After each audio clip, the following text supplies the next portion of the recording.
Allez. Mais ça marche. Tov. Alors bonsoir. On est à quelques jours de Hanouka. Hanouka, c'est une fête très très très spéciale. On va essayer de se préparer. Il y a tellement de choses à dire. On aura le temps le matin en tout cas de plus développer Be'ezrat Hashem en détail, voir des chidushim. Mais là, je voulais parler d'un sujet important et une des notions peut-être des plus importantes de Hanouka. On va essayer de voir Hanouka d'un autre angle. Vous savez que dans le calendrier juif, on a plusieurs fêtes. Et on a des fêtes qui sont mises de la Torah, ou qui sont de la Torah. Par exemple, Pessah, par exemple, Shavuot, Sukkot, ça c'est mis d'Oraïta. C'est écrit dans la Torah. Et on a des fêtes qui ne sont pas écrites dans la Torah. Et qui ont, entre guillemets, été rajoutées. Alors rajoutées comment et pourquoi ? Par l'histoire du peuple juif, par ce qui s'est passé. Et les deux fêtes boltot qui mamash ressortent principales, on a Hanouka et on a Purim. À l'inverse, à la différence, pas l'inverse, mais à la différence de Shavuot, Sukkot et Pessah, ce sont des fêtes qui nous ont été données par Kadosh Baruch Hu. Ça veut dire, c'est des fêtes qui viennent du haut vers le bas. Kadosh Baruch Hu a donné ces fêtes-là, c'est dans la Torah. Par contre, Hanouka et Purim, ce sont un match des fêtes très spéciales parce qu'elles prennent une dimension humaine. C'est-à-dire, d'abord elles sont humaines et après elles deviennent divines, du bas vers le haut. C'est que dans la Torah, il n'y a pas écrit, ah oui, alors on va chercher, ou parce qu'il n'y a rien n'est au hasard, et tout est écrit dans la Torah. En allusion, c'est vrai, mais encore une fois, l'éveil de Hanouka, l'éveil de Purim, l'essence même, elle est d'abord humaine, par une histoire, par ce qu'on appelle dans le jargon de la Kabbalah, Itaruta deletata, par une Itoerut shel mata, par un éveil d'en bas. Et cet éveil d'en bas, c'est lui qui va créer et qui va inscrire dans l'histoire et dans le temps ces moments-là extraordinaires qui sont Hanouka et Purim. Alors là, on a Hanouka, et comme je l'ai dit, on va essayer de développer une notion de Hanouka peut-être qui est un petit peu nouvelle. Vous allez voir, c'est magnifique, et on va essayer de sortir avec quelque chose tachles, pas simplement une idée philosophique, puisqu'on va voir que c'est exactement le cours d'aujourd'hui, pas simplement une idée, une belle pensée, d'accord, des jolis mots et un beau discours. On va essayer de sortir et se préparer à Hanouka dans notre réalité, dans nos actes. Pour cela, il faut comprendre Hanouka et il faut lier Hanouka à Yosef Hatzadik. Et ça, on le sait tous, on a fait les shiurim les années d'avant. On sait que Hanouka, c'est la fête de Yosef. Et fait référence à Yosef Hatzadik. Alors il y a plein de remazim, plein d'allusions, même dans la Torah, à Hanouka. Et Hanouka et Yosef, ce lien entre les deux. Alors par exemple, Parashat Miketz, qu'on va lire pas cette semaine, mais la semaine à venir, Be'ezrat Hashem, Parashat Miketz, lorsque Yosef Hatzadik va faire une séouda, va faire tout un bon repas, un bon festin pour ses frères, pour Binyamin, pour tout le monde, d'accord ? Et il va demander, Vetabach, vous allez faire la shrita, vous allez égorger un animal, amener des bons plats. Et là-bas, disent les Chachamim que c'est une allusion à Séouda de Hanouka. Yosef Hatzadik, là, quand il va faire un festin avec ses frères, qu'est-ce qu'il fait en vérité ? C'est une Séouda de Hanouka. Alors je sais ce que tu vas me dire, mais pas Hanouka, parce que Hanouka c'est après. Non, on a expliqué l'essence de Hanouka, puisqu'on avait expliqué les années auparavant que Yosef Hatzadik, lorsqu'il a fait entre guillemets, la teshuva extraordinaire, si on peut dire teshuva, d'accord, de ne pas tomber avec la femme de Potiphar, il y a écrit là-bas qu'il a vu le visage de son père. Vous vous rappelez ce qu'on avait dit ? Où il a vu le visage de Yaakov ? À la Chalon, sur la fenêtre. Qu'est-ce qu'il y a de la fenêtre ? Pourquoi tu le vois, c'est la fenêtre. Et en fait, il était en train d'allumer les nérodes de Hanouka. Je ne vais pas revenir dans ça, on a parlé les autres années. Donc on voit déjà que dans la Torah, Yosef fait référence à Hanouka. Mais il y a plus que ça. Lorsqu'on parle des Grecs, on parle de Malchut Yavan. Et d'ailleurs, dans le Nosar, vous savez que dans la Tfila, il ne faudra pas oublier, pendant les 8 jours de Hanouka, de rajouter Alanissim. Et là-bas, on dit Bimé, Matatia, Ben Yochanan Gohen Gadol. Et là-bas, dans le Nosar, dans le texte même, on fait mention, on va le voir, de Malchut Yavan. Malchut Yavan. On te précise la royauté de Yavan. On ne te dit pas les Yévanim. On ne parle pas des Grecs. On te parle de la royauté de Yavan. Je dis pourquoi ? Yosef, Gematria 156. Melech Yavan, Gematria, 156. C'est-à-dire que la force de Yosef, le personnage de Yosef, et pas le personnage historique, mais le personnage spirituel de Yosef, il est là pour venir contrecarrer les plans de Yavan, des Grecs, on va voir c'était lesquels. Donc Yosef 156, Melech Yavan 156. Le roi de Yavan, le roi de Grèce, à cette époque-là, celui qui a fait la guerre, le général, celui qui a fait la guerre contre Israël, il s'appelait comment ? Antiochus. Quand tu prends le mot Antiochus, son nom Antiochus avec un noun, valeur numérique de combien ? 156. C'est qui ? C'est Yosef. Donc on voit Yosef, il est là pour venir contrecarrer les plans des Grecs, des Yavanim de l'époque, et d'Antiochus, et surtout, encore une fois, Melech Yavan. On appelle ça le roi, la royauté de Yavan et le roi de Yavan. Yosef contre le roi de Yavan. Il a fait. Ce qu'on va essayer de voir ensemble, Ezra Hashem, on a vu, on l'a dit, je l'ai dit, dans le Nosach, dans la prière qu'on va dire de Alanissim par rapport à Hanouka, on va dire Malchut Yavan Arsha'a. On dit à Kadosh Boruta, donc on a détruit, on a fait la guerre, on les a gagnés. Qui ? Malchut Yavan Arsha'a. La royauté des Grecs, ces impies-là. Encore une fois, Malchut Yavan. Donc qu'est-ce qu'on voit en tout cas ? Qu'il y a un lien intime entre Melech, cette notion de Melech, de Malchut, de royauté, et Hanouka. Puisque qui était Yosef ? Melech Mitzrayim. Alors on dit le prince d'Égypte, mais c'était le roi d'Égypte. On sait que Paro, il s'est retiré, il a donné les clés de l'Égypte à qui ? À Yosef. La preuve, c'est que lorsque les prêtres et tout le peuple, pas que les prêtres, le peuple vient voir Paro et lui dit « Mais attends, on n'a rien à manger, comment on va faire ? Qu'est-ce qu'on doit faire ? Qu'est-ce machin ? Allez voir Yosef !» Mais il a pris nos terres, allez voir Yosef. Yosef, Melech Mitzrayim, comment il a dit ? Comment ils ont dit les enfants de Yaakov lorsqu'ils vont lui dire que Yosef est encore vivant ? Yosef, Melech, Mitzrayim. Yosef, il est roi d'Égypte.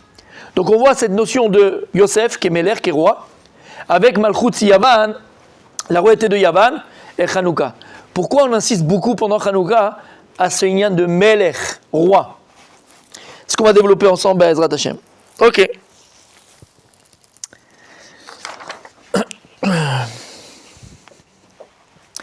Alors pour petite introduction, le Bnei Issachar, qu'on ramène très souvent, il ramène une histoire qui s'est passée avec le Rav Yitzhak Izik Mikaliv, surtout Egan Alenu. C'est une histoire qui s'est passée avec ce Rav-là, c'était un gadol, un Anak Sheba Anakim, un géant de géants, d'accord ?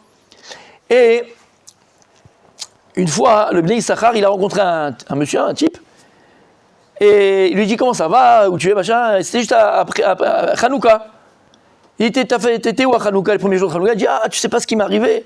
Quelle sroute que j'ai eu, quel mérite j'ai eu. Qu'est-ce que tu as eu comme mérite ? J'étais le premier jour de Hanouka chez le Rav Yitzhak Izik Mikaliv, surtout que Alenu. J'étais chez lui, cet amour extraordinaire. Waouh ! Alors il lui dit, le Bnei Issachar, il lui dit Ma'asit Hasham, qu'est-ce qui s'est passé ? Qu'est-ce que tu as fait ? Qu'est-ce qui s'est passé ? Raconte-moi un petit peu. Quand tu vas chez un tzaddik, tu vois des choses magnifiques. Alors raconte-moi. Et il lui a dit la vérité, bon, c'était magnifique, on a allumé. Et après, avant d'allumer la Hanoukia, il a dit un truc, j'ai rien compris. Il dit, qu'est-ce qu'il a dit ? Il a raconté une histoire, mais je n'ai pas vu le rapport avec. Je ne sais pas ce qu'il a voulu dire par là. C'est quoi l'histoire ? Il a raconté une histoire qu'il y avait un monsieur, Amaharetz, bourg, ignorant, d'accord ? Il est très. Voilà, il n'a jamais été. Mais il a fait les affaires, les business, un peu comme nos grands-parents qui sont venus de Tunis et du Maroc, qui ne savaient pas lire, et ils ont fait fortune, d'accord ? Bref, il a fait fortune, mamash, et il devait marier sa fille aînée. Et donc il a cherché un bon parti, et Baruch Hashem, il a trouvé Talmid Chacham, quelqu'un de très important, Krashoub. Mamash Talmid Chacham, il voulait marier sa fille avec un Talmid Chacham. Si toi tu ne l'es pas, fais en sorte que ta descendance, au moins elle le devienne. Bon, magnifique. Il a marié sa première fille, et il arrivait le temps qu'il doit marier sa deuxième fille. Et donc ils arrivent là-bas, ils voient les beaux-parents, ils se mettent d'accord, tout est bon et tout. Et puis la partie du garçon dit à ce monsieur-là, bon, vous savez, il faut qu'on écrit les tenaïm, les conditions, voilà ce que tu donnes, ce que je donne, ce qu'on va donner aux enfants, il faut écrire. Et chacun il signe à la fin, voilà, tout est là, on a mis tout sur papier, juste on signe, ça s'appelle les tenaïm dans le jargon un peu de Shidduchim, d'accord ? Ok. Et le gars, tu vois, il commence à devenir rouge, blanc, vert, toutes les couleurs. Pourquoi ? Il ne sait pas écrire. ne sait pas écrire. Il est Archouma. Et son Jean qui était là, le premier Jean, il a dit, qu'est-ce qu'il y a, beau papa? Très gentil, c'est un petit. Et qu'est-ce qu'il y a, beau papa? Il dit, écoute, je dois signer et tout, je ne sais pas écrire, je ne sais pas faire. Il a dit, je vais t'apprendre 2 secondes et demie, tu vas voir. Son nom, c'était Lévi. Lévi. Aïe, aïe, aïe. Son nom, c'était Lévi. Alors, il dit, c'est très simple. Regarde. Il lui montre. La première lettre que tu vas faire, tu fais un grand trait. Un trait grand. Après, tu fais une barre à la moitié du premier que tu as fait. Tu fais une grande barre. La deuxième, c'est la moitié de la première. Et la troisième, tu fais la moitié de la deuxième. C'est Lévi. Très content et tout ça. Bref, il essaie de se rappeler, un mec, il n'a pas jamais appris. Il ne sait pas faire les trucs et tout. Ils amènent le papier pour signer. Et il s'est trompé. Au lieu de faire la grande barre, la moyenne barre et la petite barre, il a commencé par l'inverse. Il a fait la petite barre, la moyenne barre, et il a fait la grande barre. Ok? Magnifique. Et le Rav, l'Admour, qu'est-ce qu'il a fait? Il a pris la truc, il a allumé la Chanoukia. Ils se tous regardés, il a dit, qu'est-ce qu'il veut chez nous, quoi? Quelle super histoire, magnifique. C'est super intéressant, la vérité, c'est, waouh, quelle histoire. Beaucoup de moussard dans cette histoire. Le rapport avec Hanouka, je ne le comprends pas. Où elle est? Yavan, on va voir Yavan, d'accord? Aval, quel rapport avec? Ah, tu as compris que quand tu fais un petit, un moyen et une grande barre, ça fait Yavan. Et c'est Lévi, mais quel rapport? Qu'est-ce qu'il veut dire par là? Lorsque le Bnei Issachar, vous avez compris, mesdames? Vous avez compris? Non, l'histoire. L'histoire, vous avez compris? D'accord. L'histoire, vous avez compris? Ok. Alors, quand le Bnei Issachar, il a entendu cette histoire, il s'est mis à se lever, il s'est mis à danser, il s'est mis à machin. Il a dit, j'ai jamais entendu quelque chose d'aussi beau. Quel chidouche, j'ai jamais entendu un chidouche aussi grand. C'est, oh là là, il était comme un fou. Et l'autre, il le regarde, il n'a rien compris du tout. Il dit, de quoi il parle? Qu'est-ce qu'il raconte? Moi, j'ai rien compris. Et le Bnei Issachar, il a tout compris de l'histoire. Ce qu'on va essayer de faire, c'est, voilà, l'explication qu'a donné le Bnei Issachar sur cette histoire de l'Admour. Et on va voir le rapport avec Be'ezrat Hashem, Hanouka. Alors, vous avez très bien compris, il dit le Bnei Issachar, quand, en vérité, lui, c'était quoi son nom? Lévi. Donc, il a dit simplement, comment tu vas écrire Lévi? Tu fais une grande barre, une moyenne barre, et une petite barre, ça fait quoi? Ça fait Lévi. Et Rabbi Julien, il a dit, dans l'histoire, comment ça s'est passé? Il a fait l'inverse. Il a commencé par la petite barre, la moyenne barre, et après la grande barre. Ça fait quoi? Yud, Vav, Nun. Ça fait quoi? Ça fait Yavan. Donc, au lieu d'écrire Lévi, il a écrit Yavan. Bon, et là, il y a un chidouche extraordinaire. Là, je vais apprendre quelque chose de très joli. Quel rapport? Écoutez bien. Il dit le Bnei Issachar, en vérité, il y a un kesher, il y a un lien intime entre Hanouka, Yavan, Hanouka, et le Shevet Lévi. Il dit pourquoi? Midrash Rabbah, Bereshit Rabbah Tzadik Tet. Il dit comme ça le Midrash. Lévi, Keneged Malchut Yavan. Le Shevet Lévi, la tribu de Lévi, elle est en parallèle de la royauté de Yavan grec. Lama, pourquoi? Ze Shevet Shlishi. Aré Lévi, c'est le 3e tribu d'Israël. On a qui en premier? Reuven, Shimon, Lévi. Vezo Malchut Shlishia. Et la Malchut Yavan, l'exil de Yavan, la royauté de Yavan, c'est la 3e exil, puisqu'on a d'abord Bavel, Madai, Yavan et Edom. Donc, de la même manière que lui, Lévi, c'est le 3e des tribus, la royauté de Yavan, c'est la 3e exil, d'accord, que connaîtra l'âme Israël. Zeotiota Meshulashin, dit Midrash. Et bien que Lévi, son nom, il comprend 3 lettres. Yavan, il comprend 3 lettres. Voilà comment il dit Midrash. Et donc, selon le Midrash, en vérité, c'est déjà écrit qu'il y a un rapport entre Lévi et Yavan. Alors, tu vas me dire, oui, mais c'est un rapport dans le texte, dans l'écriture. Ok, mais en tout cas, on va essayer d'approfondir. Tu vois, Mamash, que la Torah, Chachamim, ils ont vu qu'il y avait un rapport entre Lévi et Yavan. Maintenant, déjà, on sait pourquoi est-ce qu'il y a un rapport entre Lévi et Yavan. Pshat, de manière très simple. Les Hashmonaïm, c'était qui? C'est les Kohanim. Et les Kohanim viennent de qui? des Lévi'im. Donc déjà, vous avez compris? Puisque ceux qui vont faire la guerre contre les Grecs, Malchut Yavan, contre la royauté de Yavan, ce sera qui? Les Hashmonaïm, les Maccabim. Et de quel chevet il vient? C'est des Kohanim, c'est des grands prêtres. Et de quel chevet il vient? De quelle tribu il vient? De Lévi'im.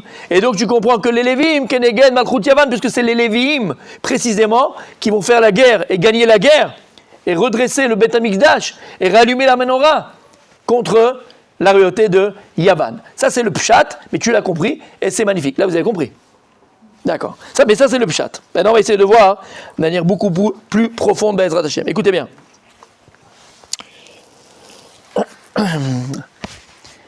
C'est pas pour rien.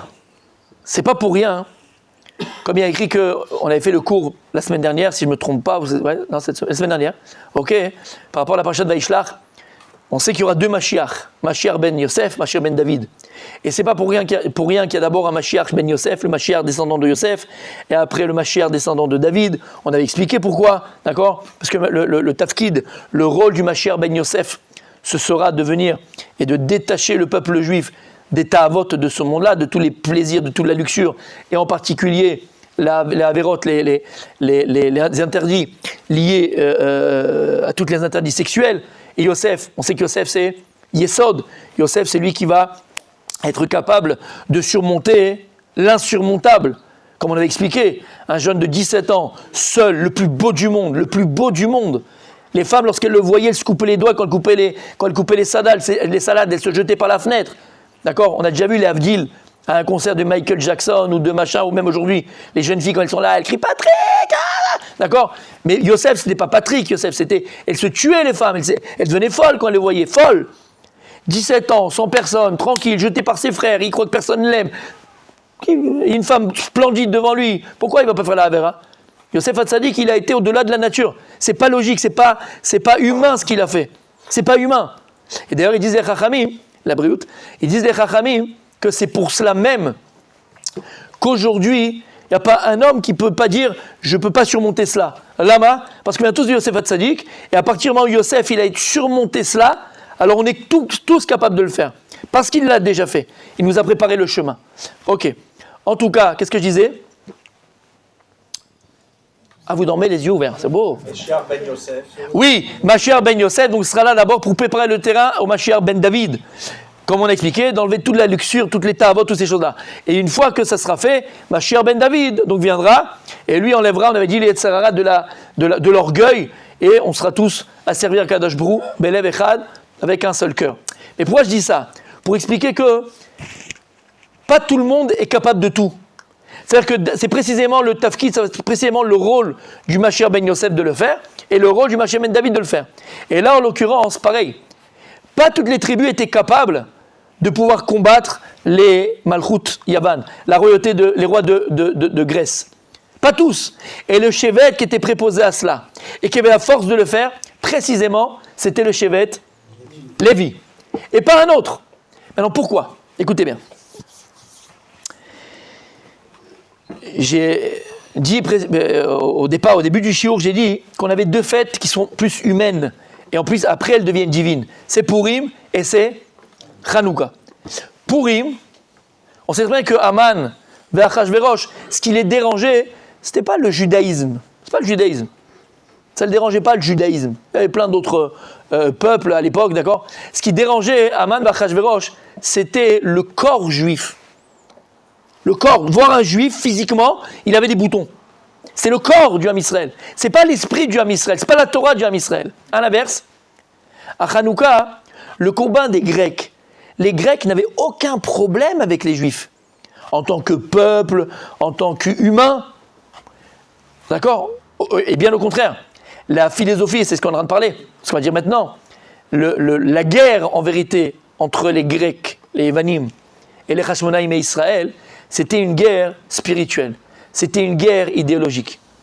Les Grecs, encore une fois, ils n'étaient pas dérangés par la présence juive. Les Juifs, on va les laisser là-bas. Quand ils sont rentrés dans le temple, à l'inverse des Romains, ils n'ont pas détruit le temple. Qu'est-ce qu'ils ont fait? Ils ont impurifié le temple. Mais ils n'ont pas détruit le temple. Ça ne nous dérange pas, même chez eux, ils avaient comment on appelle ça, En Grèce, là. Olympe. D'accord, les coupoles, exactement. Ils avaient des coupoles, ils avaient des colonnes, ils avaient des statuettes, ils avaient des machins, ils aimaient beaucoup la culture, la sculpture même. D'accord. Toutes les sculptures grecques qu'on a, des gens nus et des choses-là, c'est la Grèce. Ok. Donc ça ne les dérangeait pas. Bien au contraire. C'est joli, c'est beau, c'est de la culture. Ce qui dérangeait les Grecs, c'était la Torah d'Israël, l'idéologie d'Israël. La spiritualité d'Israël, la rouhaniout d'Israël, pas le corps d'Israël. Le combat que les Grecs ont mené, c'était un combat idéologique. Et comme c'est écrit, Arbe mitiavni mayu, il y avait beaucoup de juifs qui je ne sais pas comment dire en français, hellénisés, mais par rapport aux Grecs, on ne sait pas que c'est vrai, mais d'accord. En tout cas, ils embrassaient la philosophie grecque, l'esprit grec, le mode de vie grec. Arbe Yehudim. Beaucoup de juifs ont été séduits par ça. Mais c'est vrai. Ils ont amené une nouvelle tarbout, une nouvelle culture. On va faire des stades. On va faire des théâtres. On va faire des choses que vous ne connaissez pas les juifs. Il faut sortir un peu du Beth Midrash. Il y a autre chose. Il n'y a pas que la Torah. Le corps aussi, il a besoin de vivre. De qui il vient, hein? Yavan? De Yefet. C'est qui Yefet? Un des enfants de Noach. Yefet, le jeune Yafé. C'est la beauté. Le grec, les Grecs, c'était la beauté. Faire des buildings magnifiques, des choses magnifiques. Regarde la sculpture qui est en France ou dans les pays d'accord d'Europe. C'est beau. Tu passes sur un pont de la Seine, c'est beau. Ou à Prague, c'est beau. C'est beau. C'est le yofi. C'est l'extériorité. Les Grecs, c'est ce qu'ils ont essayé de faire, c'est ce qu'ils sont battus à faire contre Israël. La Torah d'Israël les dérangeait. Le message de la Torah d'Israël les dérangeait. Les Chachmei Israël les dérangeaient. Pas le corps. Vous les Juifs, on sera un seul peuple, on sera comme nous. Embrassez notre idéologie, embrassez notre culture. Et combien de Juifs sont tombés dans le panneau? Et ils ont enlevé leurs enfants des Talmud des Torah, des yeshivot, des machins. Ils allaient à des conférences, professeur Topopol Alous et Momo Mokafis, d'accord? Et oui, il faut un métier pour les enfants. Le bac, c'est hyper important, d'accord? Si t'as pas le bac, t'as rien fait dans ta vie. C'est important. Et la culture générale, c'est important. Si t'as pas lu Platon, Aristote et Descartes et Baudelaire avec son copain, c'est qui Voltaire et l'autre là qui était copine. Rimbaud et l'autre là. Bref, il y avait d'accord? Ok, si t'as pas lu tout ça, mais t'as rien fait dans ta vie. T'as pas fait de la poésie. T'as pas fait de la poésie dans ta vie. Tu connais pas qui a marqué le 3e but en Coupe du Monde de machin. Mais t'es un nul. À quoi tu sers? Ça, c'est de la culture générale. Question pour un champion. C'est magnifique. C'est important. Faut sortir. Faut s'extérioriser. La Torah, elle est sectaire. Quoi? Il n'y a que la Torah. Il n'y a que la Gemara. Il n'y a que le Chumash. Il n'y a que les Mishnayot. Il n'y a que ça. Il n'y a rien d'autre. Venez, mes amis. Vous allez voir.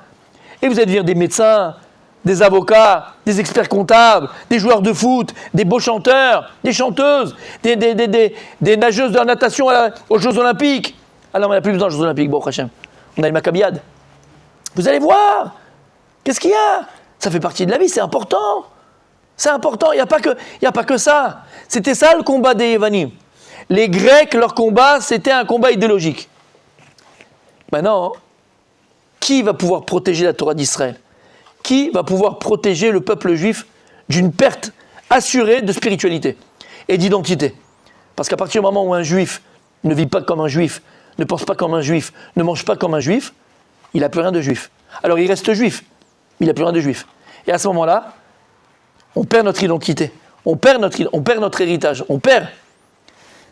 Le seul Shevet qui était capable de combattre la philosophie grecque, cet esprit qu'on vient d'expliquer, cet état d'esprit dont on vient de parler, c'était le Shevet Lévi. Et pourquoi le Shevet Lévi? La Torah, elle te dit, lorsqu'on va rentrer en Eretz Israël, chacune des tribus aura une part. On va partager la terre d'Israël en partie pour chaque tribu. Attention, sauf une. Il y a une tribu qui n'aura pas de part. Quelle tribu, mon Rabbi Thierry? Shevet Lévi. Et la Torah, elle vient, elle te dit, attention, Hachem dit, pourquoi Lévi? Qu'est-ce qu'ils ont fait? Qu'est-ce qu'ils ont fait Lévi pour recevoir une part dans Israël? Il y a écrit dans le verset, qui Hachem, parce qu'Akadosh Borou, c'est lui votre part. C'est quoi le travail? des Lévi'im. C'est quoi le travail des Lévi'im? Les Lévi'im, ils étaient dans toutes les villes d'Israël, partout. La Torah d'Israël, elle était propagée, la Hora'a, la Torah d'Israël, elle était propagée, elle était enseignée par les Lévi'im. C'était le gardien de la Torah. C'était eux qui enseignaient la Torah. Quand quelqu'un il avait un problème, qui il est? Un Lévi. Alors on a un problème, je sais pas, j'ai un safek, comment je dois faire? C'est les Lévi'im. Les Lévi'im, c'est eux les gardiens de la Torah. C'est les enseignants de la Torah. C'est pour ça que je vous ai amené ici, et je vous l'avais dit à l'oral une fois pendant un shiur, le Rambam. Le Rambam, vous savez, il a fait un livre magnifique sur toute la halachot. Et à la fin, la dernière halachot qui parle, c'est la halacha du Yovel. C'est quoi le Yovel? C'est le jubilé. D'accord? Après 50 ans, les terrains reviennent à leur propriétaire initial, tout ça. Et à la fin, puisqu'on parle des terrains et tout ça, a priori, mais c'est comme ça qu'il clôture tout son livre extraordinaire, sur lequel on base jusqu'à aujourd'hui. Voilà comment il termine son livre. Et on a l'impression que c'est un petit peu une dernier moussard que je vous fais avant de clôturer mon livre. Et il dit comme ça.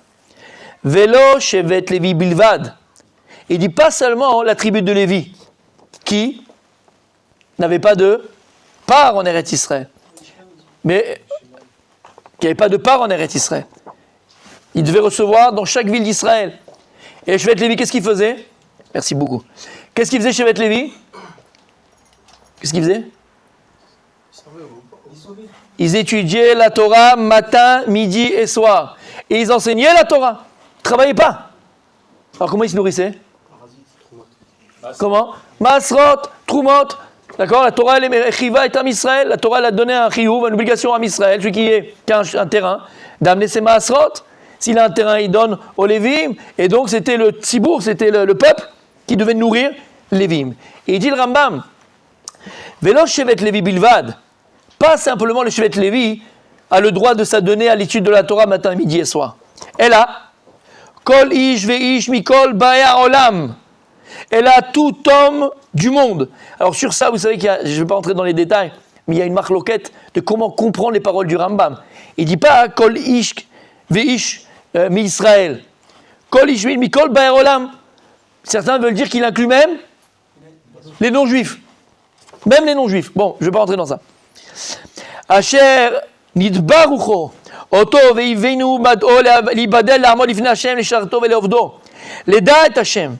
Et donc si un homme d'Israël a bémet voulu se séparer et servir Kadosh Baruch Hu et de connaître Dieu, ve'alach yashar kemo shasua Elokim, et il va avec droiture devant Dieu pour le connaître, pour le savoir, pour l'étudier. Ou parak me'al tzavaro ol hacheshbonot harabim asher bikshu bnei adam, et que lui donc il a décidé de enlever le joug de toutes les cheshbonot, voilà, de tous les comptes que les personnes elles font de la vie de tous les jours. Comment je vais manger, comment je vais me nourrir, comment je vais un toit sur la tête, comment je vais marier les enfants, comment je vais Arezenit kadesh kodesh kodashim. Cette personne elle devient Kodesh Kodashim, sainte, pas sainte chrétienne. Alors lui aussi sa part, ça sera Dieu. Dieu c'est sa part. Et Akadosh Baruch Hu, il lui donnera ce qu'il a besoin dans ce monde-là, comme Hachem s'occupait des Lévi'im et des Kohanim. T'as compris? Si tu veux étudier la Torah toute ta vie, toute la journée, Habibi, tu prends un digne de Lévi. Et la même manière qu'Akadosh, il s'occupait des Lévi'im, et donc ils n'ont pas eu besoin d'aller travailler, et Hachem leur a donné ce qu'ils avaient besoin par rapport à Israël, eh bien c'est pareil. Pourquoi je ramène ça? Pourquoi j'ai amené ça? C'est pas le sujet de maintenant, on parle pas maintenant, celui qui va travailler, pas travailler. Pourquoi j'amène ça? Pour montrer c'est quoi le Shevet Lévi. Shevet Lévi d'Israël, c'est Yoshev et Lomed. Les Lévi'im ne travaillaient pas, ils travaillaient au Beth Amikdash, mais ils ne travaillaient pas. Et au contraire, ils recevaient les Maasrot. C'est une mitzvah de leur apporter les Maasrot. Donc le seul Shevet, la seule tribu qui va être Behemet capable, la seule tribu qui va être Behemet capable de venir contrecarrer les plans de Malchut Yavan, de Melech Yavan, c'est quoi? Cette nouvelle idéologie qui est l'hellénisme, l'épicurisme. Mangeons et buvons parce que demain nous mourrons. Profitons du moment présent. La luxure, la beauté du corps, y est faite. On met d'abord l'accent sur le beau, mais pas sur le fond. Donc, sur la forme, mais pas sur le fond. Tout ça, le seul Shevet, la seule tribu qui va être capable de faire la guerre, ils ont fait la guerre militairement, mais ce n'est pas une guerre militaire qu'ils ont fait finalement. Parce que comment tu peux m'expliquer que 13 personnes vont gagner une armée et un empire entier? Non, ça c'est fini, ça c'est pas... D'accord? C'est pas possible. Par contre, c'est eux qui vont faire la guerre spirituelle, venir contrecarrer les plans de Yavan et sauver le Ham Israël de Kelaya, d'anéantissement spirituel. Donc là maintenant on a compris pourquoi précisément c'est le Shevet Lévi pour le Midrash, mais en parallèle, Lévi, d'accord, avec Yavan. On a déjà un premier élément, mais on avance.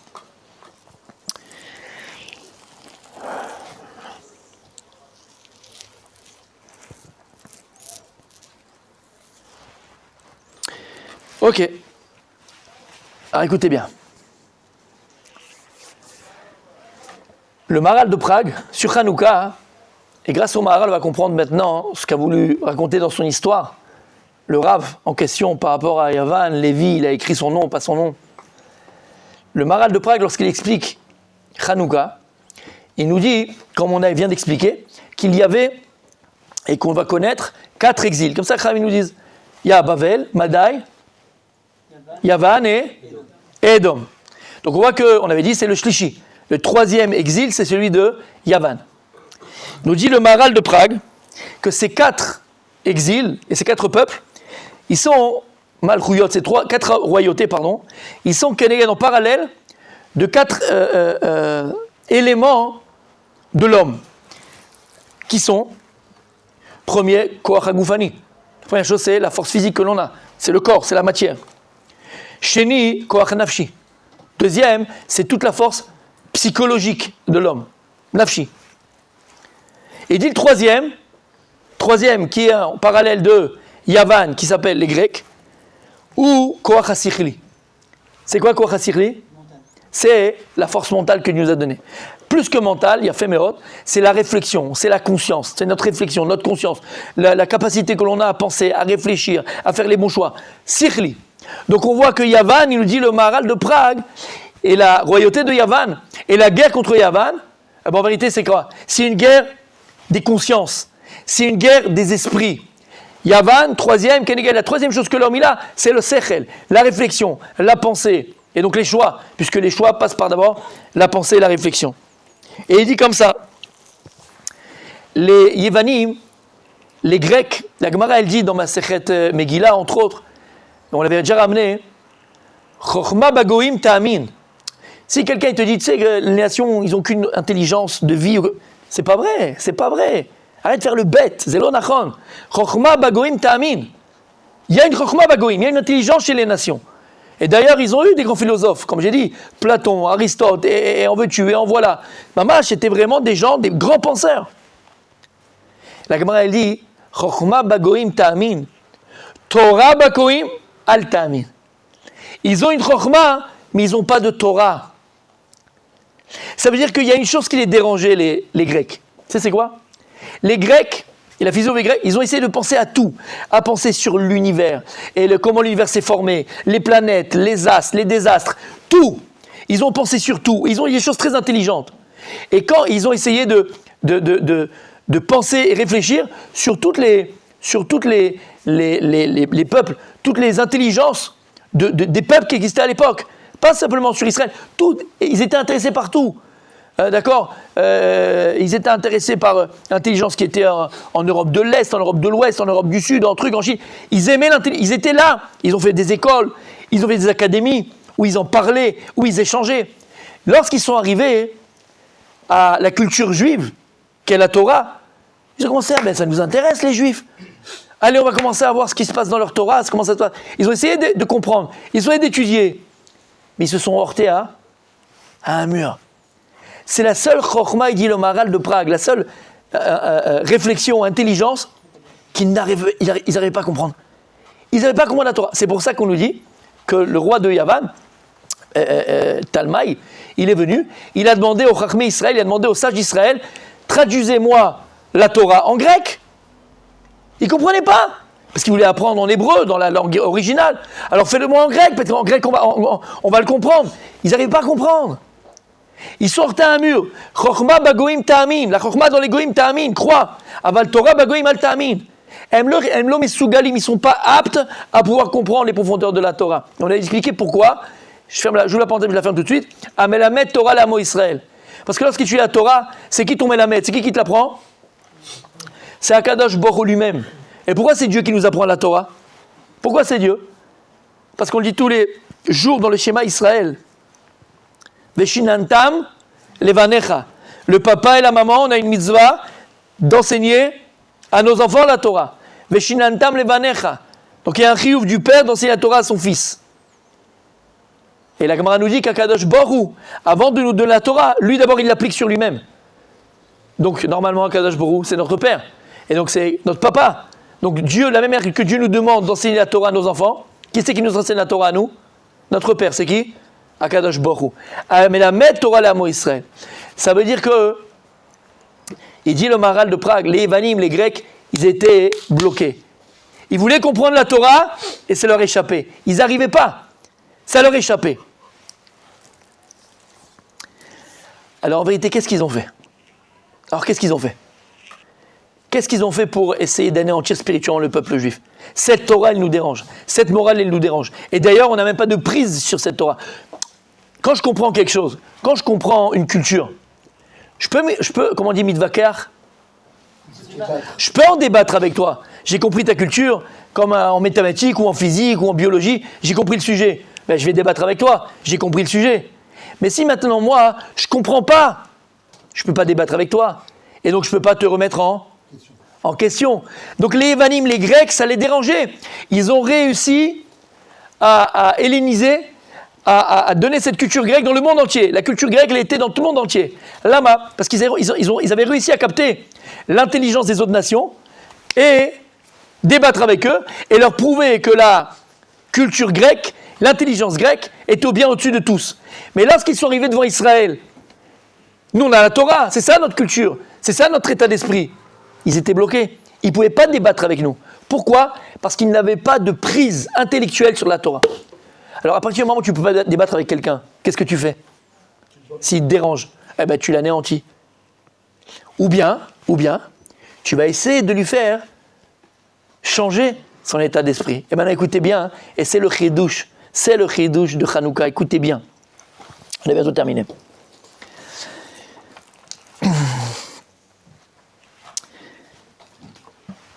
La Gemara nous dit que lorsque Bilam Aracha, sous la tutelle de Balak, est venu pour maudire le peuple juif, la Gemara nous dit, mais qu'est-ce qu'il voulait faire en fait? Qu'est-ce qu'il voulait faire Bilam? En quoi il voulait maudire l'âme Israël? Et la Gemara de nous dire, il y a un moment dans la journée où Kaviachol, Akadosh Baruch Hu, il est berogez. Akadosh Baruch Hu, il est en colère. Et Bilam, il connaissait ce moment-là où Akadosh Baruch Hu était en colère. Il voulait utiliser ce moment-là pour maudire le peuple juif. Parce que là, c'est un moment propice, où Dieu est en colère, il peut amener le courroux sur le peuple juif. La Gemara répond, d'accord, et c'est quoi ce moment-là? Il dit Rega Beapo. D'accord, c'est écrit dans le Télim, Rega Beapo. Rega, c'est le temps de pouvoir dire le mot Rega. Rega, c'est hop, un instant. La Gemara dit, mais qu'est-ce que tu veux qu'il maudisse le peuple juif en disant en 3 secondes, en 1 seconde et demie? Il n'y a rien à dire, c'est trop court. Et la Gemara de dire non. Un mot, il voulait dire. C'est quoi? Kalem. Kalem, c'est un de Kelaya. C'est quoi Kalem en français? Anéantiler, exterminer. Kalem, c'est exterminer. Kelaya, c'est exterminer. Anéantiler. Et donc, nous dit la Gemara, c'est ce mot que Bilam voulait dire. À ce moment-là, il voulait dire Kalem, et que Dieu il détruit le peuple juif. C'est mignon, c'est joli, on entend ça à la table de Shabbat quand les enfants sont là, mais on a grandi. En vérité, c'est quoi? Qu'est-ce que Kalem? C'est quoi la malédiction de Bilam? Et en fait, c'est celle des Grecs. Kalem, ça s'écrit Kaf, Lamed, Mem. Expliquez Chachamim. Kaf, vous l'avez? C'est bon? Kaf, Lamed, Mem. En fait, c'est les initiales de quoi? Kaved, c'est le Kaf. Lev, c'est le cœur. Et Mem, c'est Moach. Bilam, il avait une chose à faire. L'homme, il a 3 structures en lui. Il a le Moach, c'est quoi? C'est l'intellect. La chose la plus belle, la plus grande, c'est ta conscience. C'est le moyen que Dieu t'a donné pour réfléchir, pour faire les bons choix. C'est la réflexion. C'est le moar, la carte mère. Après, il y a le lève. Donc, moar, c'est la marshava, la pensée. Après, il y a le lève, c'est le cœur. Et le cœur, comme dit Rav Dessler, c'est le source de toutes nos volontés. C'est les volontés de l'homme. C'est la chambre froide ou chaude, ça dépend de ce que tu fais, de toutes les volontés de l'homme. Et ensuite, on a le kaved. C'est quoi le kaved? Kaved, c'est tout ce qui est goufani, tout ce qui est le corps, ta'avot, plaisir, envie, désir. C'est le kaved, c'est le sang. Kadamo nefesh. Quand quelqu'un il fait quelque chose de mal, c'est avec le sang. Il y va. Bilam, il avait une chose dans sa tête. Comment je vais faire tomber le peuple juif? Alors, vous savez comment je vais le faire tomber? Kalem. Kaved, lève, moire. Au lieu de travailler sur la pensée positive, pensée de Torah, pensée constructive, pensée objective, une bonne réflexion, pour faire des bons choix. Au lieu de commencer d'abord par l'intellect, par la conscience, parce que si j'ai conscience de Dieu, si j'ai conscience de la grandeur d'Hachem, si j'ai conscience de ma vie, si j'ai conscience de mon moi intérieur, si j'ai conscience de ma femme, de mes enfants, de mon mari, si j'ai conscience de tout cela, objectivement, sincèrement, véritablement, automatiquement je fais descendre ça dans Marshava, cette pensée, dans ma volonté, et ma volonté, qu'est-ce qu'elle fait? Elle accomplit ma pensée. Et donc mes actes vont être des choses extraordinaires. Je vais être présent à la maison, je vais faire le travail de l'école avec les enfants, je vais sortir ma femme, je vais être gentil avec ceci, je vais aider par là-bas, je vais être respecté, je vais étudier, je vais faire Torah, je vais faire mitzvot. Oui, la marshava elle est bonne, la marshava elle est extraordinaire, la pensée elle est magnifique. Donc ça suit la volonté et les actes. Ce qu'il voulait faire Bilam, c'était quoi? Kalem. Changer l'ordre. Que ça ne passe plus par la pensée, mais que ça commence d'abord par quoi? Par le kaved. C'est quoi le kaved? Par le corps, par le sang. Mangeons et buvons parce que demain, nous mourrons. Pense pas au lendemain, ne pense pas. La marshava, à la fin. À la fin, tu réfléchis. Maintenant, profite. Regarde comme il est beau ce steak. Regarde comme il est beau. Je parle d'une femme qui est allongée sur en dessous d'un parasol en été, d'accord? Elle est en train de griller. Regarde comme il est belle, regarde comme c'est beau. La malo. Fais-le maintenant. Kaved. Après. Donc d'abord les ta'avot, d'abord l'envie, d'abord le désir, d'abord la luxure, d'abord les ta'avot, qui vont elles-mêmes influencer sur quoi? Sur la volonté. Et ensuite, après, je vais qu'y penser qu'à ça. Je vais le chercher partout, ça. Faire des belles avérotes. Assouvir mes passions, mes pulsions. Voilà, c'était quoi le plan de Bilam? Changer Melech. Pourquoi j'ai dit Melech? Moach, Lev, Kaved. Melech. Un juif, il doit être Melech à l'atzmo. Tu vas avoir le pouvoir sur ta pensée, le pouvoir sur tes volontés, et donc le pouvoir sur tes actes. Melech. Comme un roi qui décide, un roi qui choisit. Un roi qui veut, qui n'a pas envie. L'envie, c'est l'appel du corps. Vouloir, c'est l'appel de l'âme. Donc il a vu transformer Melech. Tu dois être Malka. Tu dois être Melech à la tzmer. Tu dois être roi sur toi. Reine sur toi. C'est quoi roi et reine sur toi? Sur tes pensées, sur tes volontés, et badaï sur tes actions. Lui, il a voulu inverser. C'est plus Melech. Kalem. À l'inverse. Ne pense pas. Ne réfléchis pas. Repousser les pensées qui sont trop moussarites. Comment on dit moussarite? Morale. Les pensées morales. Après, fais d'abord kiff maintenant et après on verra. On s'arrangera. D'accord? On s'arrangera. On mettra un peu de plastique par là, on mettra un bandage par-ci. On va s'arranger. Mais là maintenant, Arshav, si c'est pas maintenant, c'est quand que tu le feras. Il a voulu transformer Melech en Kalem. Il a réussi Bilam? Non. Bilam, finalement, il n'a pas réussi. Écoutez bien comme c'est beau. Et c'est ça, Hanouka. Écoutez bien. Malchut Yavan, Melech Yavan, ils ont vu que ça n'a pas marché. Tu ne peux pas venir chez les Yehoudim, tu ne peux pas venir chez les Juifs et leur proposer, le machin, le corps, le truc, le biduchouet. Ils ne vont pas t'écouter. C'est un peuple d'élite. Comme il disait Charles, c'est un peuple d'élite. C'est un peuple qui pense, c'est un peuple qui... Leur Torah, c'est la seule culture qu'on n'a pas réussi à comprendre, on ne comprend pas. Alors, tu sais ce qu'on va faire? Tu sais ce qu'on va faire? Eh bien, on va faire l'inverse. On ne va pas faire Kalem, comme il a voulu faire Bilam. On ne va pas faire ça par le corps, et par les envies, et par les... C'est ce qu'on va faire? On va les voir dans leur propre jeu. C'est un peuple de philosophes, c'est un peuple de grands penseurs, c'est un peuple qui aime la pensée, qui aime la culture, qui aime la culture générale, qui aime réfléchir. C'est que ça dans la Gemara, d'accord? Alors on ne va pas les attaquer dans Kalem. On va les attaquer avec leur propre arme. C'est qui est? Melech. On va faire Melech. On va attaquer le Moach. On va pas attaquer le Kabed. On va attaquer la carte mère. Alors c'est ce qu'on va faire? On va leur dire, mes amis, vous les Juifs, on vous aime. Quelle Torah, même la Torah, on ne comprend rien à votre Torah. Vous êtes, oh là là, quel peuple d'élite. Comme vous êtes beau, que votre plumage est magnifique, que vous êtes un peuple d'élite, que vous êtes les plus intelligents, que vous êtes les plus beaux.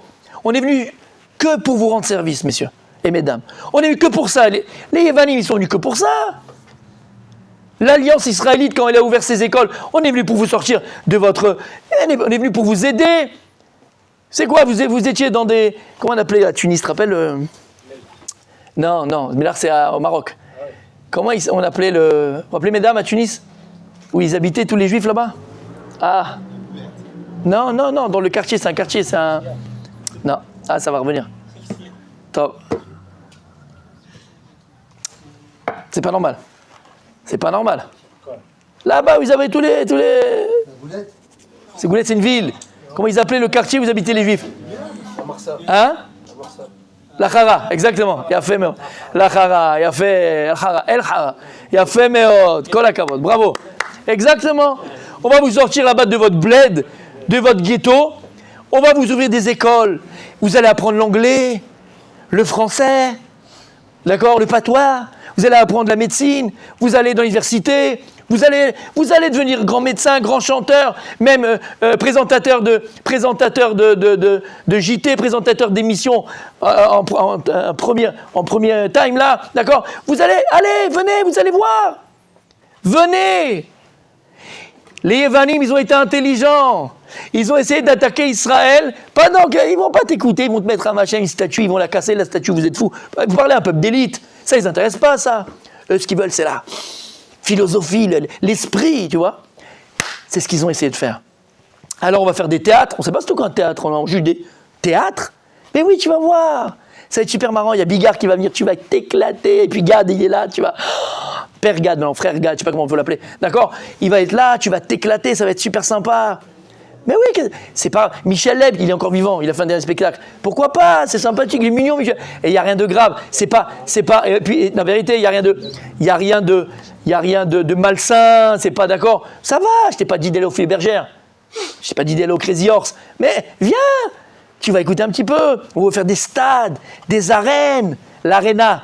Mais d'où ça vient tout ça? L'aréna, olympique, les Jeux olympiques. D'où ça vient? Olympe. N'ayez pas peur. Moar, venez apprendre notre culture, vous allez voir. C'est hyper sympa, c'est génial. Vous allez comprendre. Aristote, Platon, c'est tellement beau. C'est tellement... Les plus grands philosophes du monde, c'est qui? Beaucoup de grands philosophes du monde, c'était des Juifs. Vous allez voir. Les Grecs, mes amis, lorsqu'ils sont venus combattre Am Israël, ils n'ont pas fait Kalem comme Bilam, ça marche pas. Melech. On va taper d'abord sur la carte mère. Parce que si le Melech, si le Moar, si la Ola, ça déglingue. Si maintenant pour toi le plus important, pour ta fille et ton fils, c'est qu'ils aient le bac et tu es capable de les mettre dans les écoles où il ne faut pas, ou dans des arbres avec des copains et copines qu'il ne faut pas, et ces choses-là, pas de problème, c'est pas grave. C'est ça l'essentiel, c'est qu'ils ont un bon métier, qu'ils réussissent dans la vie, après qu'ils réussissent leur vie, bon ça on verra après plus tard, mais dans la vie, c'est ça le plus important.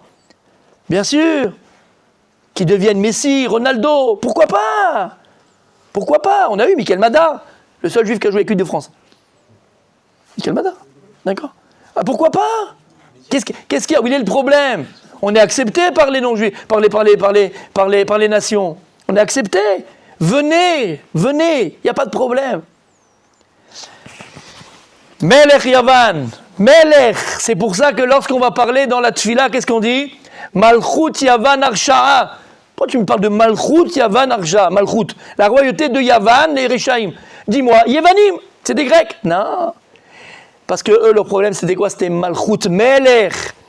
Ils voulaient taper sur l'âme Israël dans le moire pour qu'ensuite la marchava, les pensées qu'on a erronées du judaïsme, des valeurs de la vie telle qu'elle doit être, telle qu'on doit la vivre. Alors à ce moment-là, si dans la marchava, dans la pensée, elle est mauvaise, ben dans les volontés, elles sont mauvaises, et dans les actions, elles sont mauvaises. Et c'est pour ça des fois qu'on fait des choses avec nous-mêmes ou même avec nos enfants, et on peut s'apparenter un peu à des Yevanim, à des Grecs. Tellement qu'on s'apparente à des Grecs. C'est qu'aujourd'hui, on a fait des Maccabiades. Olympiade, Maccabiade. Et c'est grec. Il faut savoir une chose, les Maccabim, ils ont combattu ça. C'est ce qu'ils ont combattu. Mais c'est sympa, c'est l'esprit de sport, c'est l'esprit sportif, c'est l'esprit machin. Comprenez ce que je veux dire par là? Il dit le Rav quelque chose de magnifique. En fait, c'est exactement ça le combat des Yevanim contre Israël. Alors maintenant, on termine avec ça. Comment est-ce que les Lévi'im, comment est-ce qu'on a réussi à contrecarrer les plans de Yavan, Malchut Yavan? C'est ça que Yosef Hatzadik, Yosef, Gematria, Melech Yavan, Antiochus, 156. Le Rav, il a dit, quand il a raconté l'histoire, il y avait ce monsieur Lévi là, Nachon, il y avait ce monsieur Lévi qui était là. Alors il ne savait pas écrire. Et son gendre, il lui a dit, regarde, tu fais une barre comme ça, grande, tu fais une barre, moitié d'une barre, et une petite barre. Ça fait Lévi, d'accord? Lui, qu'est-ce qu'il a fait? Il s'est trompé, il a fait l'inverse. Il a fait petite barre, moyenne barre et grande barre. Ça fait quoi? Yavan. Les Lévi'im, ils ont été assez intelligents. Emet, la Torah d'Israël, le moire d'Israël, il est très important. Mais là, pour contrecarrer les plans de Yavan, on a une seule solution. C'est laquelle?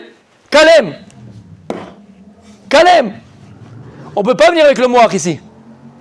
Si tu vas commencer à te confronter à la philosophie grecque et parler avec eux, discuter avec eux, Chochma Bagoim Ta'amin. Il y a une Chochma Bagoim. Et même le plus grand des sages, le plus grand de la Torah, il va pouvoir tomber. On a vu qu'ils sont tombés à cette époque-là. Elisha ben Abouya, Acher, il est tombé. Qu'est-ce qu'il a vu? Une Chochma, une intelligence profonde chez les Grecs. Malgré la Torah qu'il avait, il est tombé parce qu'il s'est confronté moire contre moire. Ils ont dit les Lévi'im, qu'est-ce qu'il a fait? Une petite barre, une moyenne barre et une grande barre. Il dit le Bnei Issachar, c'est quoi un Yud? Yud de Yavan. Yud c'est quoi? C'est la Chochma. C'est un point. Yud c'est un point. D'accord?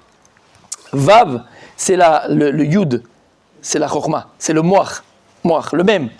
Après il y a une barre plus grande, c'est le Vav. C'est que la marche cheval descend dans le Lev. Et après encore une plus grande barre que ça descend dans le Kavet, c'est Kol Komata Adam, toute la structure de l'homme. Le seul moyen qu'ils ont trouvé les Lévi'im pour contrecarrer les plans des Grecs, c'est plus de passer par le moire. Là, on est en danger. Parce que Behemet, il y a une Chochma Bagoïm, mais ils vont pouvoir t'embobiner et que ça va te plaire, et les philosophes, et les machins, les bijoux. Là, ma Habibi, il faut venir à Matan Torah, Nase Benishma. On va commencer par quoi, Rabbi Julien? Kalem, Kaved, Lev, Moach. On va combattre les Grecs, Kaved, Lev, Moach. Comment? Et on termine avec ça, c'est merveilleux. Et n'oubliez jamais, n'oubliez jamais ce qu'on va dire maintenant. Il est là. C'est le Sefer HaChinuch. Et ça, c'est pour l'éducation de nos enfants, pour nous-mêmes. Regardez ce qu'il dit. Ve'ata beni. Ve'shma zot, ve'ate oznecha v'ushma. Il dit, écoute bien ce que je vais te dire, le Sefer HaChinuch. Et la mettra le'oil bator mitzvot. Je vais t'apprendre pour que tu sortes un grand bénéfice et que tu puisses béhémet grandir dans la Torah les mitzvot. Da, sache, ki adam nifal kfi perulotav. Une phrase magique. L'homme devient ses actes. L'homme devient ses actes. Tamid achar ma'asav. Pardon. Da ki adam nifal kfi perulotav. Velibo bechol ma she'otav tamid achar ma'asav she'u osek ba'em im tov im ra. Et en fait, le cœur de l'homme et les pensées de l'homme vont toujours après les actes qu'il accomplit. Ve'afilu rasha gamur bilvavo. Et même si la personne, c'est un impie, cette femme-là, c'est une impie. Ve'chol yetzer machshavot libo rak kol hayom. Et il pense toujours à faire des avérotes et des mauvaises choses, et à faire des machins, et à voler, et à tromper, et à mentir. Si maintenant ce type-là, il commence à accomplir Torah mitzvot comme un robot, par habitude, par mimisme, tu vas commencer à faire Torah mitzvot sans que tu le penses, tu le fais. Naaseh v'nishma, tu le fais. Et tu sais quoi, même la personne ne le fait, pas pour Akadosh Baruch Hu au départ, pas vraiment pour Hachem. Tu le fais parce que c'est bien pour la santé. Tu le fais parce que c'est un petit déjeuner après. Tu le fais pour... Je ne sais pas pourquoi. Miyad, inate, la tov, mitor, shelishma, balishma. Automatiquement, à force de faire des bonnes actions, à force de faire des masim tovim, à force d'être dans un mouvement de bonnes actions, alors tu feras les choses comme il faut. Ou bekoach ma'asav yamita yetzerara. Et par les bonnes actions que tu vas accomplir, tu tueras ton mauvais penchant. Ki acharei hapeulot nimshachim alevavot. Elle est belle cette phrase. Ki acharei hapeulot nimshachim alevavot. Parce que les cœurs suivent les actions. Et donc ils ont compris les Hashmonaïm. On a terminé. Pour contrecarrer le plan de Melech Yavan, ils ont voulu attaquer le Moar d'Israël. Melech Moach Lev Kaved. Le seul moyen qu'on a, c'est pas de venir et de faire des vikurim, des débats philosophiques avec eux, on est en danger. On va revenir au pshat, on va revenir à la base, on va venir à la pshuta.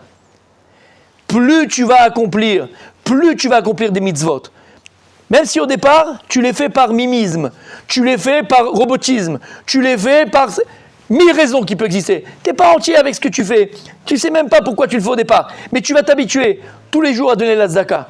Tous les jours, tu vas t'habituer à ne pas dire de gros mots. Tous les jours, tu vas t'habituer à mettre des tefilines. Tous les jours, tu vas t'habituer à faire des bonnes actions. Tu vas t'habituer à faire des choses qui sont sensées, des choses objectives, des choses émettes, des choses vraies. Et plus tu vas te rendre compte que tu vas le devenir. Parce que les actes que tu accomplis, forcément, vont influencer tes volontés et vont influencer tes pensées. Ça veut dire en 2 mots, plus tu vas t'habituer dans tes actes à devenir un tzaddik, plus tu le sauras. Et c'est ce qu'il dit le Rav Dessler. Pour terminer, je ne pouvais pas, parce on a eu la chance d'aller à Bnei Brak, on a été sur les tombes de tzadikim, mamash contemporains, on a terminé avec le Rav Dessler, et sur Hanouka, lui, quelque chose de magnifique. C'est qu'il y a une marque Bet Shammai et Bet Hillel, de savoir comment est-ce qu'on doit allumer la Hanoukia. Alors, Bet Shammai, lui te dit, le premier jour, on allume 8 bougies, deuxième jour 7, 6, donc Pochet Veolech. On diminue l'allumage. Bet Hillel, qu'est-ce qu'il dit? Mosif Veolech. Premier jour 1, 1, 2, 1, 2, 3. On augmente tous les jours. Omer Rav Dessler, ma marloquet benem, c'est quoi la discussion entre les deux? Un il dit on va en arrière, un il dit on va en avant. J'augmente, je diminue. Et il explique, il dit quelque chose de magnifique. Il dit la marloquet est babodat Hashem. Comment servir à Kadosh Baruch Hu? Il dit les tzadikim, eux, lorsque la fête commence, le premier jour de Pessah, ils se sont préparés, il y a le Seder qui est là, tout est là, le plateau il est là. Premier jour de Pessah, c'est déjà un grand moment, ils sont préparés pour ça. Mais le deuxième jour de Pessah pour les tzadikim, il est encore plus grand que le premier jour. Et le troisième, il est encore plus fantastique. Le quatrième, jusqu'au 7e, le dernier jour où là c'est l'apothéose. Pour eux, dans la Vodat Hashem, plus les jours ils passent dans la Vodat Hashem, et plus ils excellent. Et ils sont mamash dans une transe, entre guillemets, transcendance, et ils ressentent la fête, et ils ressentent les choses. Ça, c'est les tzadikim. Il dit, mais le commun des mortels, nous, comment ça se passe? On prépare Pessah ou Sukkot. On est là, on a stické la maison, on a enlevé le chametz, on a été acheter on a été acheter les matzot, on a préparé la table du Seder, on a acheté le nouveau costard, on est machin. Nous, le premier jour pour nous, c'est le jour où on est là, 100%, on attend avec les enfants de faire le Seder et de raconter à Manishtana et de chanter. Ça, c'est le premier jour. Deuxième jour de Pessah, bon, il y a encore le petit goût de hier, d'accord, on est encore un peu dans Pessah, c'est machin. Troisième jour, c'est la queue leu pour aller aux toilettes. Et tu dis, j'en peux plus déjà, ça y est, j'en peux plus. Quand est-ce que ça s'arrête? 4e, 5e, 6e, on ne sait même plus que c'est Pessah, c'est fini, je l'ai mis Mouna en Azré, c'est fini, terminé. combat des mortels, ce premier jour, c'est le plus exaltant, et plus ça va dans le temps, et plus après, bon, la fête, elle est finie, quoi, entre guillemets. À l'inverse des tzadikim. Eux, c'est à l'inverse, complètement. Premier jour, c'est vrai que c'est exaltant, mais plus ils avancent dans la fête, et plus c'est encore plus exaltant. La marloquette des Shema Yitziel, de savoir comment est-ce que nous, on doit être Obed Hashem. C'est ça la Kadnerot de Hanouka. C'est ça, Hanouka, c'est exactement ça, la Menorah. Est-ce que nous, on doit exactement allumer, entre guillemets, être Obed Hashem, exactement à notre niveau? Beth Shammai, qu'est-ce qu'il te dit? Le premier jour, tu allumes 8, parce qu'en vérité, à ton niveau, à toi, le premier jour de Hanouka, t'es tout feu, tout flamme. Il y a les cadeaux, les souvenirs, c'est vivant, t'es magnifique, c'est super, extraordinaire. Mais le deuxième jour de Hanouka, t'as moins comme ça l'extase, les machins, c'est on a fait le premier jour. Troisième, machin, quatrième, t'allumes à minuit, et le cinquième, t'as presque oublié. D'accord, ça va.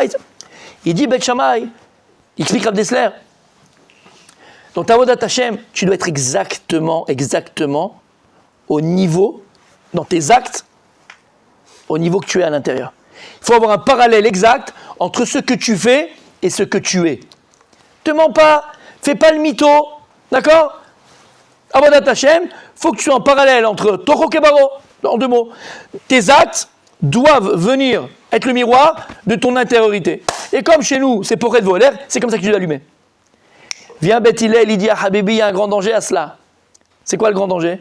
C'est que si tu restes à chaque fois, tes actes sont exactement en parallèle avec ton niveau intérieur, c'est le principe de l'alpinisme. S'il y a un alpiniste qui est là, il veut monter la montagne, d'accord, de l'Himalaya ou je sais pas quoi, s'il met le pieu exactement à son niveau à lui, qu'est-ce qu'il fait? Du surplace. C'est toute la stratégie d'un alpiniste. Il va le mettre le plus haut possible qu'il peut atteindre, et en fonction de là où il peut atteindre, il va se pousser, d'accord, et hop, et monter. Mais si tu le mets au niveau de toi, tu ne peux pas monter, tu ne peux pas arriver. Il dit le Rav Dessler, écoutez bien, hein, si on veut grandir dans Avodat Hashem, si on veut grandir dans la Torah, il faut que des actes dépassent tes pensées. Il faut que Kelahem, que le Kaf dépasse le même. Il faut que le Kaved dépasse le Moar. Si tu veux grandir dans Avodat Hashem, si tes actes ils sont exactement à ton niveau de la pensée, tu n'avanceras pas, tu ne pourras pas te construire ton escalier. C'est pour ça que c'est Mossif Veoler. Attention, tu ne vas pas allumer la troisième bougie alors qu'on est le deuxième jour. Ça s'appelle en français disjoncter. Non. Mais deuxième jour, 1, 2, 1, 2, 3, 1, 2, 3, par palier, par escalier. Si tu veux prétendre et pouvoir grandir dans la Torah Avodat Hashem, il dit Rav Dessler, il faut que tes actes soient à un niveau au-dessus de tes pensées, de tes volontés. C'est comme un alpiniste. Mets la barre là, pour que tu puisses te pousser, ces actes que tu vas faire, même si Bémet, ils ne sont pas vraiment en parallèle avec ce que tu es. Ils sont un petit peu plus élevés de ce que tu es. Mais ce n'est pas grave. C'est l'escalier que tu te prépares pour pouvoir grandir, pour pouvoir évoluer. Kaved, lève, moire. Il faut que les actes soient un peu plus élevés, un peu plus importants, un peu plus grands que ta pensée ou que ta volonté. Et il dit, c'est ça les Nérot de Hanouka. Quand tu vas allumer les Nérot de Hanouka, tu vas penser, ma Avodat Hashem, comment je peux grandir? Comment je peux évoluer dans ma Avodat Hashem? Pourquoi je fais que stagner? Peut-être que le pieu, tu le mets toujours au même niveau que toi, Habibi. Et donc, puisque tes actes sont exactement en parallèle avec ce que tu es, mais tu restes toujours un moyen. Le moyen. Voilà, le à peu près. Hanouka, il vient nous rappeler, mes amis, que si on veut grandir dans la Torah, si on veut s'approcher d'Akadosh Baruch Hu, il n'y a qu'un seul moyen. Il n'y a qu'un seul moyen. Il faut que tes actes dépassent tes pensées. Il faut que tes actes dépassent tes volontés. C'est dur. On peut donner des exemples, on en a des milliards et chacun avec soi-même. C'est compliqué, c'est difficile. Tu vas dire, attends, je vais commencer à faire attention quand je mets les chaussures le matin. Il faut mettre la chaussure droite, après la chaussure gauche, faire le salé gauche, et après là c'est droit alors que je ne fais même pas Modéani. Tu me prends pour un imbécile ou quoi? Ouais, Habibi. C'est pas quelque chose de très compliqué à faire ça avec des chaussures d'un point et papier. Alors c'est vrai que c'est pas encore à ton niveau à toi, mais c'est un niveau qui est un petit peu au-dessus de toi. Alors ce niveau qui est au-dessus de toi, c'est lui qui va préparer l'escalier pour que tu puisses continuer à grandir. Il faut faire en sorte, mesdames, faire en sorte, messieurs, que nos actes dépassent nos pensées, que nos actes dépassent nos volontés. Si nos actes ne dépassent pas nos volontés ou nos pensées, on stagne. Et comme c'est dans la Torah, c'est qu'il ne se passe pas de stagner. Donc automatiquement, qu'est-ce qu'on fait? On régresse. Donc on se doit d'être toujours un petit peu plus. J'aime pas ce terme, ce mot, mais je l'utilise quand même. Il faut quand même être un tout petit peu plus religieux que ce qu'on paraît. Quand je parle de religieux, c'est pas dans la pensée, dans les actes. Être un tout petit peu plus dans la pratique, exactement. Dans la pratique, il faut être un tout petit peu plus que se comparer. Parce que c'est grâce à ça qu'on va grandir. C'est grâce à ça qu'on va grandir dans la Torah et dans la Vodat Hashem. Et c'est exactement ça que les Lévi'im viennent nous apprendre à Hanouka. Ils n'ont pas combattu Malchut Yavan, Melech Yavan. Avec la Malchut, avec Melech, c'est pas possible. Davka avec Kalem, avec le Kaved, en partant par le bas, en partant par les actes. Et c'est pour ça qu'ils ont multiplié les actes et de mitzvot et de Torah et l'arbitz Torah, et encore plus de Torah, et encore plus d'actes de mitzvot et de bonnes actions. Pourquoi ? Parce que après les actes, alors le cœur suit. Tu deviens tes actes. Et plus tu vas t'habituer à faire des choses qui sont positives, des choses qui sont bonnes, des mitzvot, d'accord, dans la pratique, plus tu vas pratiquer et plus tu vas le devenir. Hanouka Sameach.